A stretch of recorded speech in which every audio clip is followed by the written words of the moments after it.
Welcome to Be Love, creating an equitable and culturally responsive space for Black and Brown gifted students who have experienced unhousing, displacement, fostering, and more. I'm Yvette Robinson with Xavier House. My name is Angela Novak, and we have thanks at the bottom here to Katie Lewis, who created some of the slides, and to Carla Shalaby, because the phrase Be Love is part of her book, Troublemakers, which is an excellent book.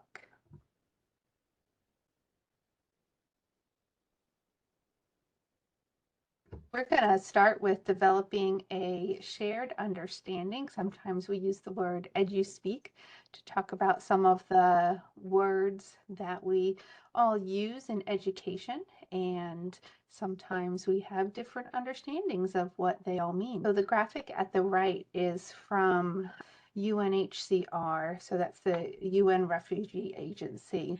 And you can see that they have some definitions here for refugee, migrants, asylum seekers, and internally displaced people. And some of the ways that they distinguish these terms are where they are located, why they are being displaced, whether or not they are able to return, and what rights they have in actually whether or not they are able to get these rights back. One thing to keep in mind is in the United States, when we look at statistics of people who are granted asylum, they're in two different categories. And they are either affirmative or defensive. And so people who apply affirmatively, that means they've come into the country and they've applied directly to the asylum office, and they've received what's called an affirmative asylum decision. If it is someone who has what's called a defensive asylum decision, they've come into the country in what's sometimes called an undocumented manner. And in that case, they are often found through some other means and have gone through and are in the process of removal or detention. And then in that time, they apply to the asylum process. And it's generally with some kind of immigration judge. And at that point, if they're granted asylum, it's what's called a defensive judgment. So they could still be granted asylum because they have this fear of persecution or the fear for their lives, but at that point it's what's called a defensive judgment. The first one I will also take on at the top, and that is unhoused, and that's often referred to as homeless. And one of the reasons we sometimes say unhoused versus homeless is sort of that meaning behind the idea of home and love, and where we sort of feel peace and where we feel home, versus the idea of unhoused being sort of that structure and that care of shelter. And so unhoused is where individuals lack a fixed, regular, and adequate nighttime residence. And when we look at this can include children who share housing. And so there's, and we'll get to what McKinney-Vento is in a little bit, but they have a couple of different sort of bullet points in terms of what this can encompass. And so when you share another housing, sometimes people call it couch surfing. And so this can be, even if it's just sharing a house or staying with friends and family, this does actually meet the definition, because it's not if you're here for a week and if you're there for a week and that kind of thing, that's not that permanent nighttime residence. So they could be in motels, hotels, trailer areas, camping grounds, and it's just sort of due to this lack of this regular situation. And then Yvette is going to take some of these next terms for us. Thank you, Angela. So there's a catch-all phrase that encompasses all of these children, unaccompanied youth. And so those are children who are not in the physical custody of a parent or guardian. And this could be a young person who's been denied housing by a parent or their family. They've run away, they've been abandoned, or some of those children in immigration who are without a guardian. But runaway specifically is an individual who is less than 18 years of age who has absented themselves from their home or place of legal residence without the permission of a parent or guardian. We also have foster care involved youth, and those do fall under this homeless umbrella. And so these are children who are involved in a case where the caregivers have been found through dependency courts to have abandoned, abused, or neglected their child. So there was evidence that was found. And then the court also found that there were no provisions that could adequately ensure the child's safety in that home.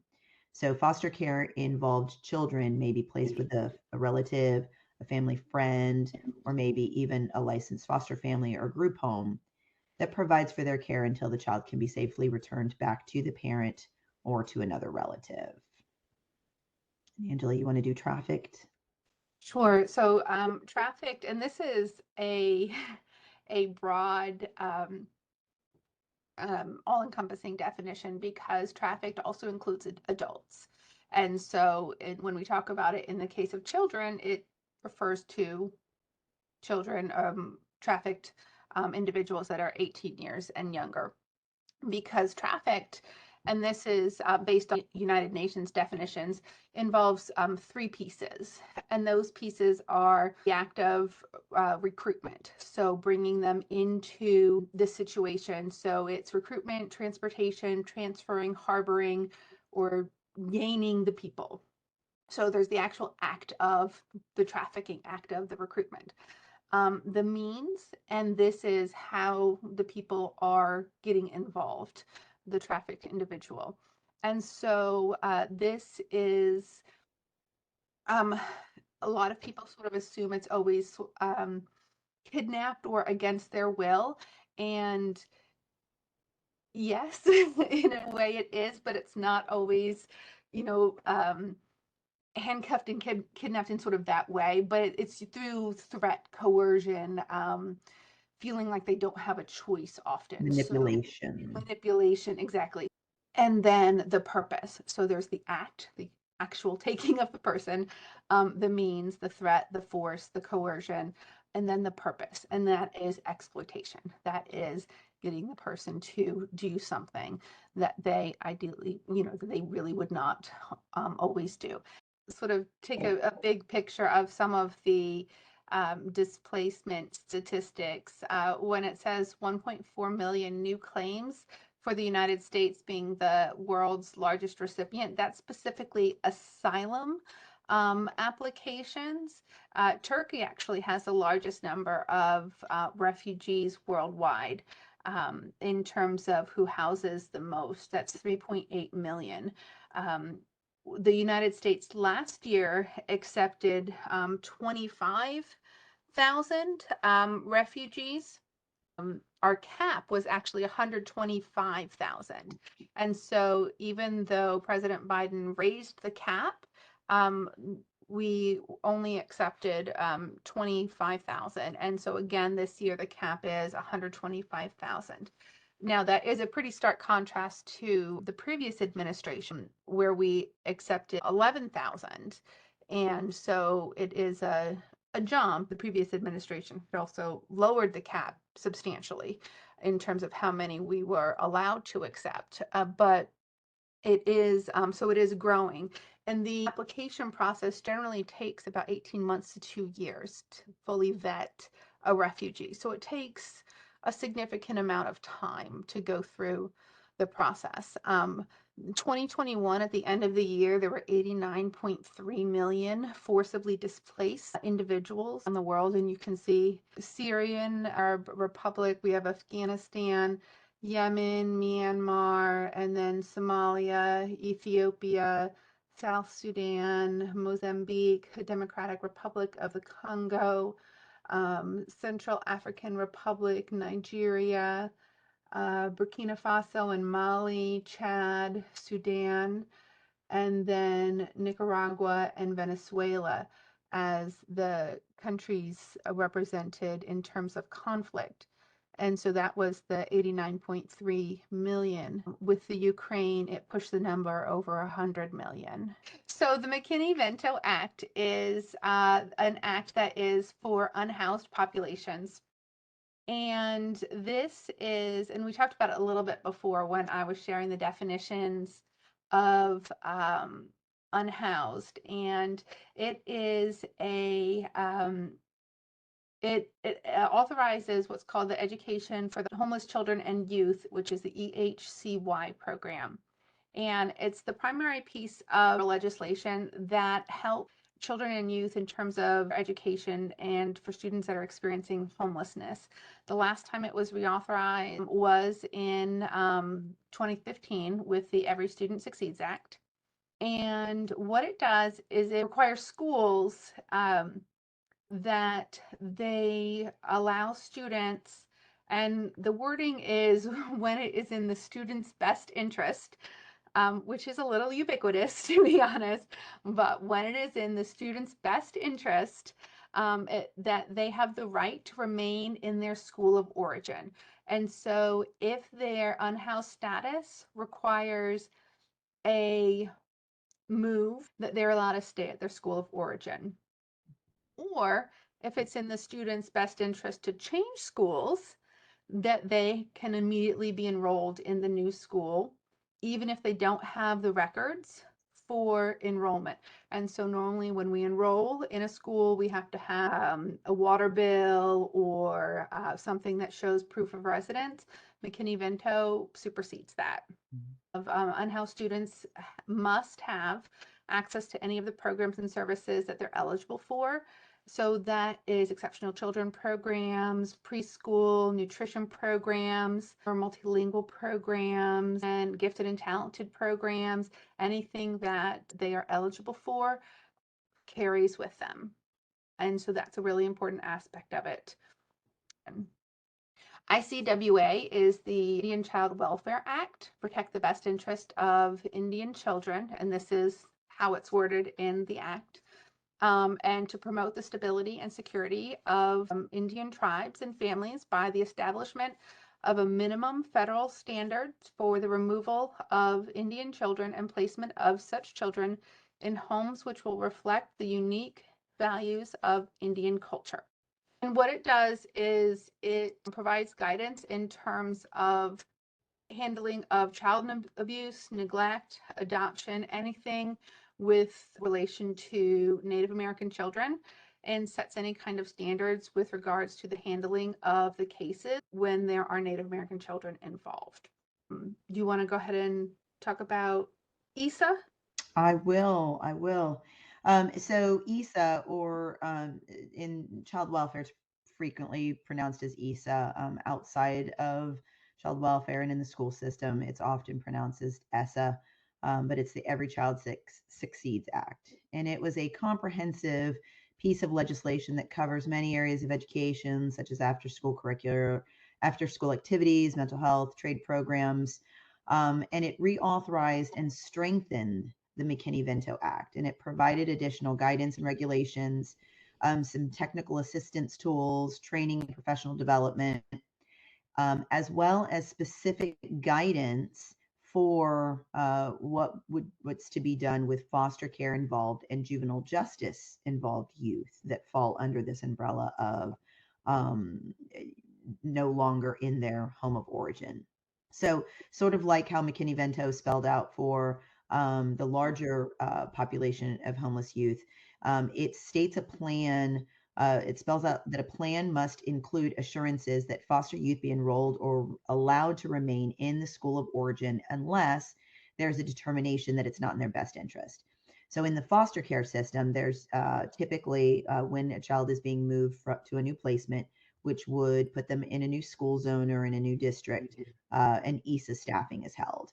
And at minimum, the case manager, a representative from the child's current school, and the potentially receiving school all meet and discuss the services that the child is receiving. So they talk about what the child has been receiving in the current school. They also talk about the classes that the child is enrolled in, if the child has an IEP, or if there's any behavioral considerations.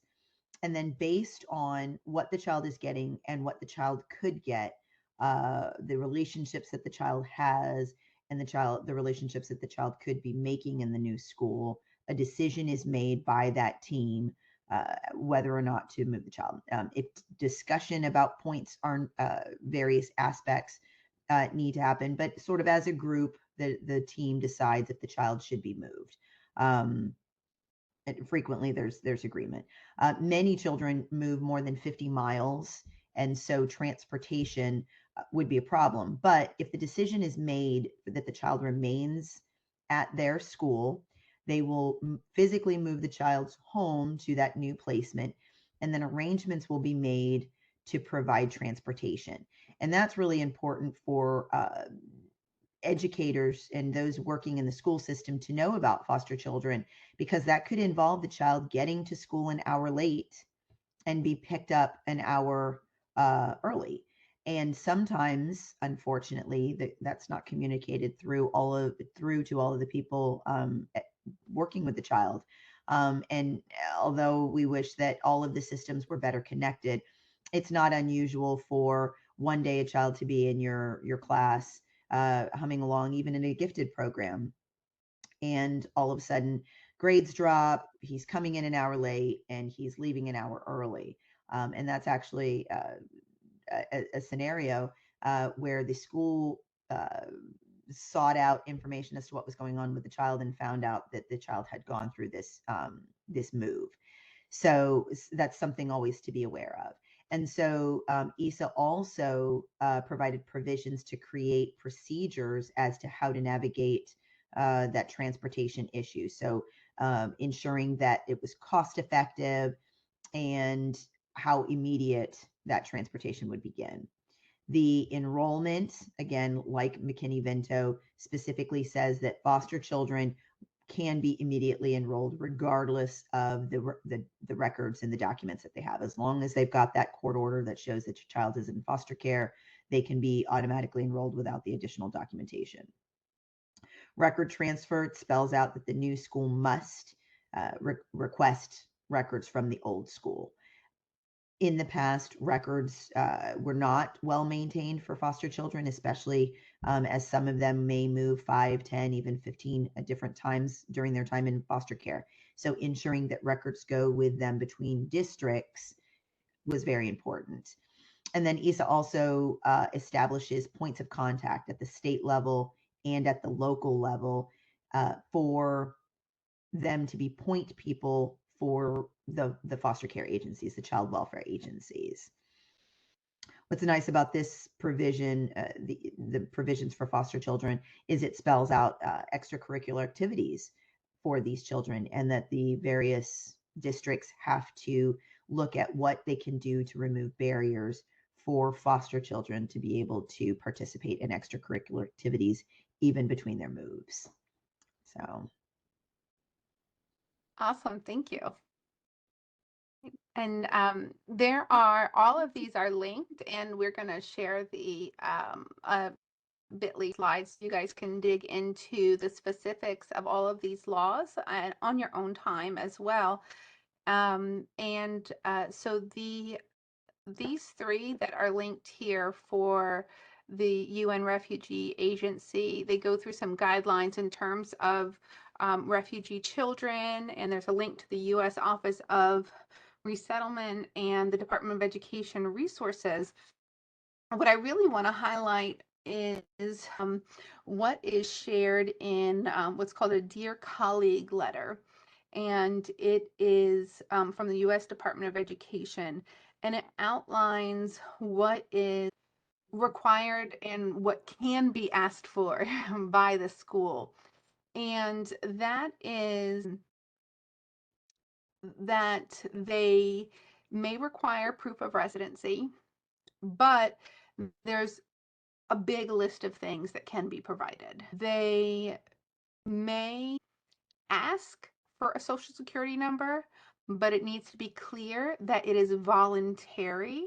And they need to describe what it's going to be used for, and they cannot bar a student for not providing one. This is for refugees, but it's for everybody. So it's part of the refugee guidelines, but it is across the board.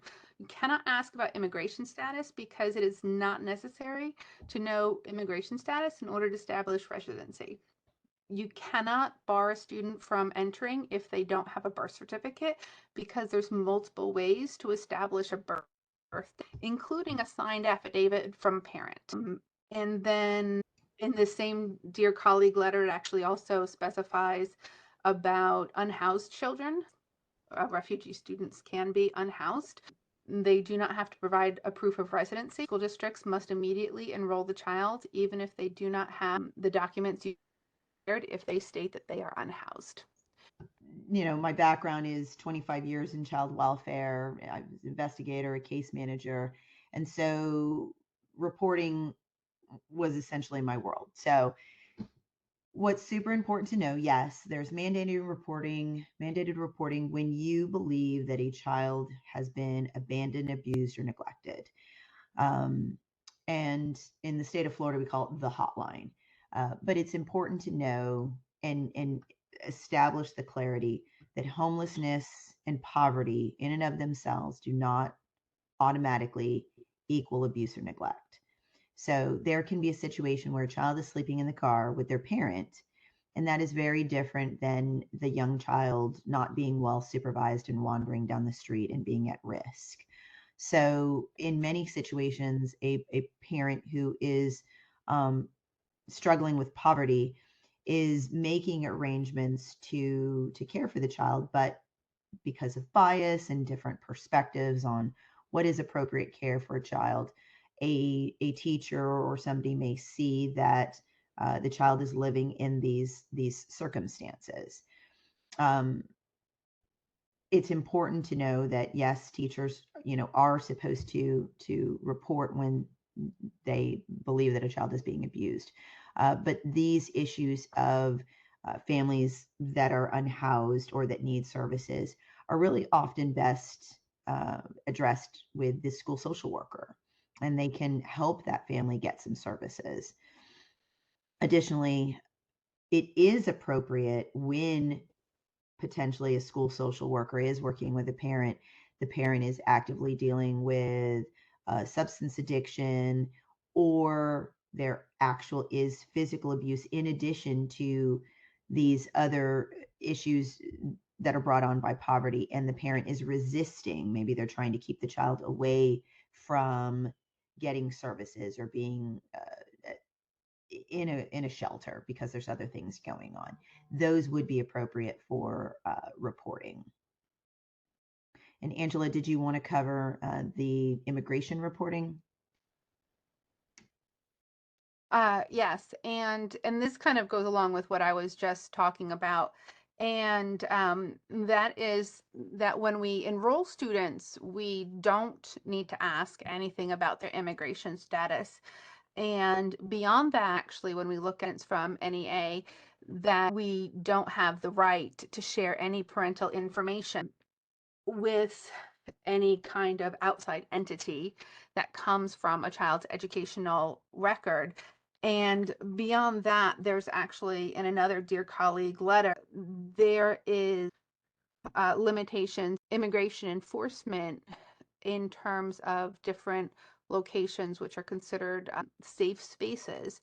And so a school, as well as churches, community locations, are safe spaces. And so there isn't supposed to be immigration enforcement happening at those locations. And so when we think of mandatory reporting, there's what Yvette talked about in terms of children's safety, but as teachers, you have no, absolutely none, no kind of obligation, no kind of duty, no nothing when it comes to immigration status is not in your purview at all. That's not a reporting factor. That's not anything. Your job is to, and this sort of gets to what our title is about, your job is to be love. So what we want to move into is looking at the idea of what we do in terms of being love. We're not really going to get into trauma because we are hoping that it's something that's going to be covered with a lot of the other sessions. As with the populations that we've talked today, it is a very important backdrop or frame to understand. When we think about trauma, looking at it as an understanding that trauma is a response, emotional response to an event. And that it typically can start with shock or denial. And then afterwards, it can be intense or unpredictable feelings, changing thoughts or behavior, sensitivity to different environments, can accompany personal relationships or stress related physical symptoms, but it's that response to the event. A lot of people think of trauma as the actual event, but it's actually the response. Do you want to add on anything before I go into informed versus specific? Yeah, just again, it's not always clear. Children who are in any of these populations are not going to come to you with a label. I am unhoused. I am in foster care. I have a caseworker that is visiting my house. So understand, getting into that trauma informed sort of piece, just starting from the reference that if you do have a the school social worker, guidance counselor bringing you a child who comes from one of these populations and giving you that information, there could be some of these issues going on with them. And um, it's varied for each individual child.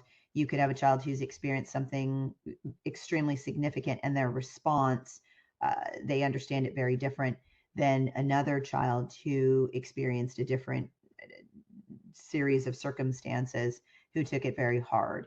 And so we never want to take what that experience is and have any assumptions of what the response from the child should be.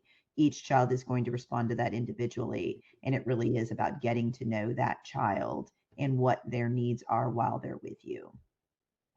Yeah, absolutely. Thank you. Trauma informed, and this is a definition by DeCandio, Gorina, and Clairville from the American Institutes for Research, say that trauma specific services are clinical interventions, whereas trauma informed care addresses organizational culture and practice. The information I'm going to share with you today is from Alex Vanette. She has a book as well as a blog. So what's linked here is the blog, and I normally have it on my desk, but I guess I don't today. But the book is really quite good. She talks about trauma informed in schools being the universal and proactive shifts that we make across an entire school, or if you're using it in your classroom, across the classroom. But what it really is talking about is being informed by our understanding of trauma. And so the decisions that we make and what we do in our class and how we present our classroom and how we design what we do from our instruction to our learning environments is informed by how we understand and how we think about trauma. And so we think about creating a safe, collaborative, and connected environment. And those are some of the key aspects because trauma informed education thinks about the fact that everyone is impacted by trauma in various ways. And that's part of what Yvette was just talking about. Not everyone sort of needs the same thing, and not everyone is going to react the same way. On the other hand, trauma specific is more about healing modalities that are designed to help a person or a group of people move through the trauma. And in the context of the school, it's kind of broadened into a social model. And in this case, in Vanette's book, it incorporates more indigenous perspectives of understanding of healing from trauma that's not purely clinical or psychiatric, but it's just more this global pursuit. Things that are intended to support trauma survivors, group support, culturally specific healing practices or ceremonies, wraparound support, But the idea of trauma specific is it's done in conjunction with someone who has the skills. And so it's not me, the classroom teacher. I'm reaching out to Yvette, and that's the key. So I, as a classroom teacher, am using a trauma informed approach in teaching my lesson and creating my classroom environment. And then I'm going to co-plan, or I'm going to do a lesson, and I'm going to say, okay, Yvette, I'm going to do this lesson on poetry. I'm going to do this poetry slam, but can you be there and lead the group that has these three students? It might be one that's in foster care. It might be one that's a refugee student. It might be one that recently had a death of a parent, right? But I know they're going to need some more trauma specific support that I am not, as a classroom teacher, qualified to give. Is that something to add? Yeah, just many of our children will have had one of the sayings is if you saw what was behind the child's behavior, it wouldn't make you mad, it would make you, it would break your heart. Many of our children have experienced some of these things could induce secondary trauma from just hearing about it. And so many of them, like Angela alluded to, many people are not trained to deal with. When you see it, when you know it, um, being empathetic, knowing that this child has, traveled a very challenging road, and then ensuring that the child gets the services that they need and that the family gets the services that they need while they're experiencing all these other dynamics, these movements. Some of the specifics are having been to 5, 10, 15 different foster homes. That in and of itself is an experience of some of our children. So it's worthwhile to know about some of the specifics when you can. Many of the children, you won't have access to their files. It's confidential, and we don't want to develop a perspective of them based on the worst things that have happened to them. Especially in our gifted world, we know that some of the behaviors will manifest in less than desirable ways. So handing those specific offs and knowing who the people are, knowing who the caseworker is, knowing what the dynamics are if the child is living with a relative caregiver, a foster parent, a biological parent, as much of that that you can know as the educator could be very helpful to the child. Awesome, thank you. You were going to talk a little bit about creating that culturally responsive, equitable community. And this work is from Stewart and Martin, and this was research done in Canada, specifically with refugees and English language learner communities or multilingual communities. After this research, they came up with these guidelines, the 5 no's, and then the 4 at the bottom, the connect, accept, refer, and emotional expression. So the 5 no's are knowing your students, knowing and building community, knowing the signs, knowing who can help, and knowing yourself. And knowing your student, Yvette really just explained that one really well. The link I have here when you get the copy of this is, and this is in particular for refugee students, that's a great site, the UN's Refugee Agency, because it'll specifically take you to the different conflicts right now, and you can learn about what's happening in that conflict. And then building your community, always inviting perspectives, knowing the signs and knowing who can help, kind of talked about in terms of knowing when you don't know all the answers. I think especially as elementary school teachers, we sort of have the habit of saying, "Oh, I'm everything to my students. I can be a doctor," because here in North Carolina, at least, we don't have nurses assigned to our schools. And so we bandage the kids. We do everything, right? We hug them when they're crying. We do this, we do that, and we sort of are used to wearing the all of the hats at our schools. But you need to know when to draw the line and when to recognize that we're not psychiatrists. While we are very empathetic and why we want to help, we need to recognize that Sometimes things need to be handled by a person who has that training and those skills, and we need to know those signs and know who can help, know who in our community, possibly contacting a cultural broker who has the language skills and the knowledge of the culture and knowledge of cultural indications in that community. So there's a lot that's going on. So knowing who in the community can help, or if it needs to be a psychiatrist, or contacting a social worker and knowing who it is that has the expertise that can help. And then knowing yourself, and this is really twofold. In this particular research, they talk a lot about knowing your own limits and exercising self-care. In my own research, I look at knowing yourself in terms of knowing your own culture,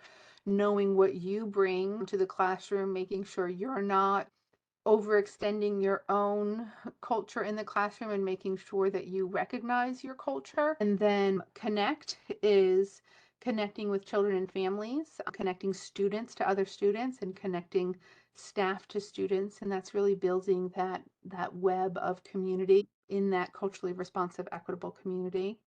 Accepting difference, fostering culturally responsive schools, and providing a safe environment to learn about diversity.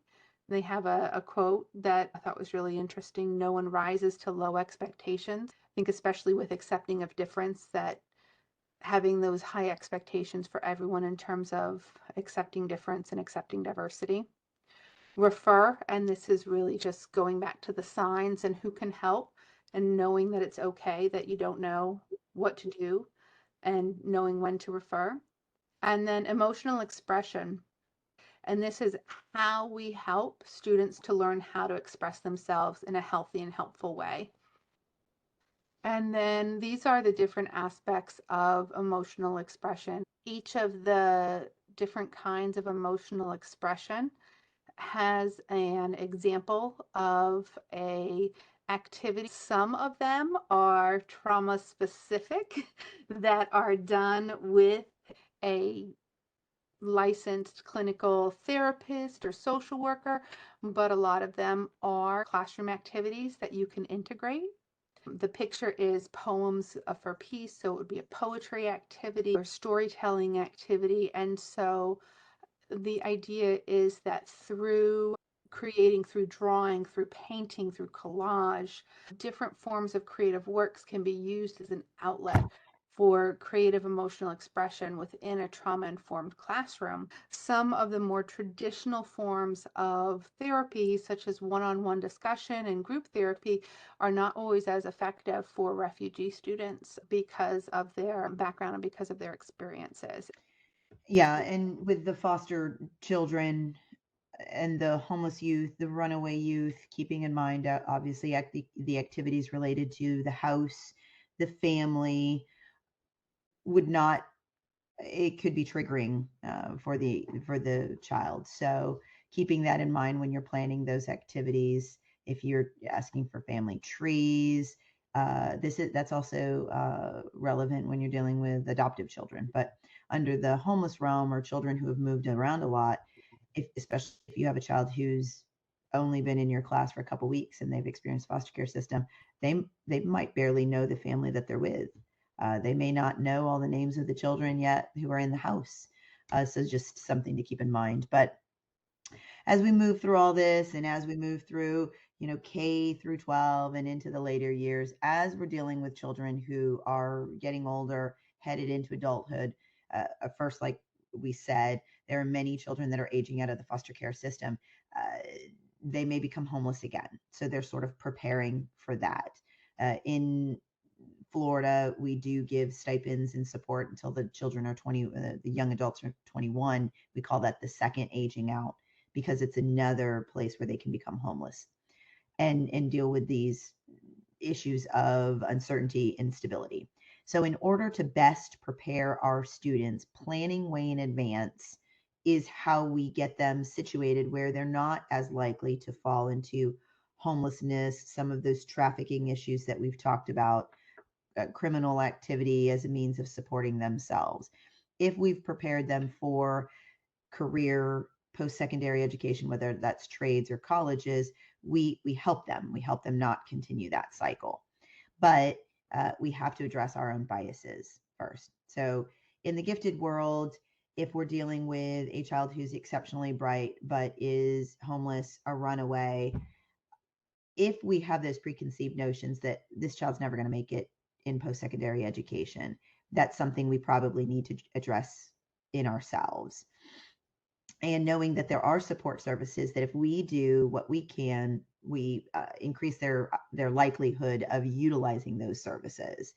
So we should be encouraging all of our students. When they've studied children in foster care, they've found about 80% of them want to go to college. 70 to 80% want to go to college. Sadly, only about 8% enroll. And so there are things that we can do to increase those numbers. So as most of us know, those transitions can be difficult and there are many barriers.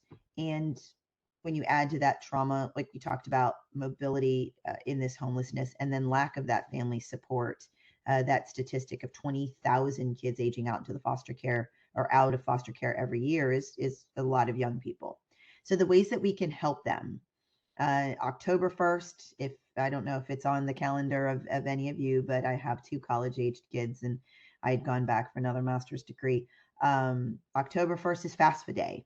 And so ensuring that the kids that you work with that are dealing with foster care or homelessness, that they have somebody who can go through the FAFSA form. And FAFSA stands for Free Application for Federal Student Aid.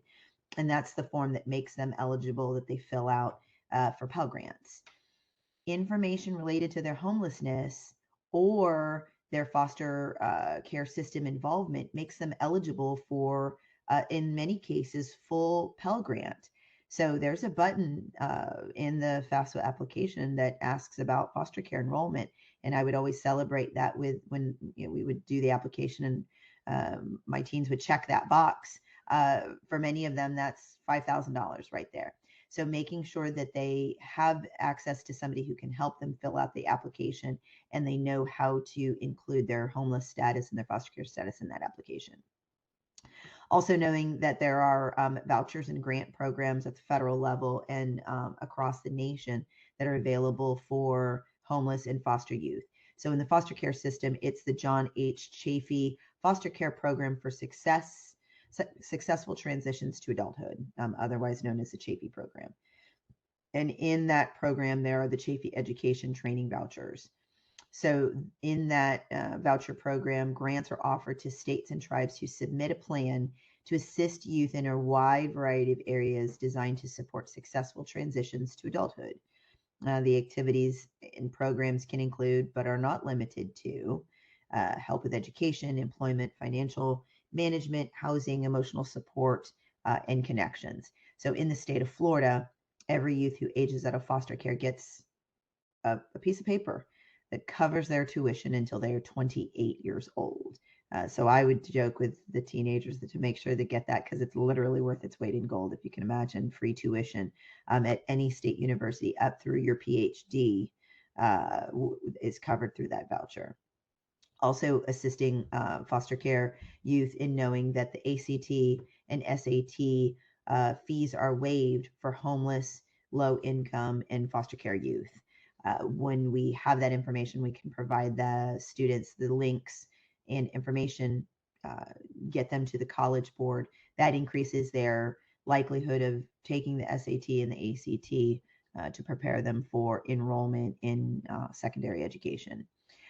College and university liaisons. So under McKinney-Vento, every school district has to have a liaison. And in Florida, every college and university has to have a liaison. Nationwide, many colleges and universities have a McKinney-Vento foster care liaison, but not all. And so if the child you've been working with a secondary education student, they've expressed some desire of going to college, we've addressed our bias that they can, in fact, there is a pathway to post-secondary education. And they've identified a school that they might want to go to. Maybe there's a town where they do have some support and there's a university in that town, making sure that we've helped them identify if that school has a foster care liaison, a homeless liaison, and walking with them, assisting them through that process, and giving them some faith in the ability that they will be able to pay for college. So all of these sort of encompass what we do to ensure that our kids are prepared for secondary education.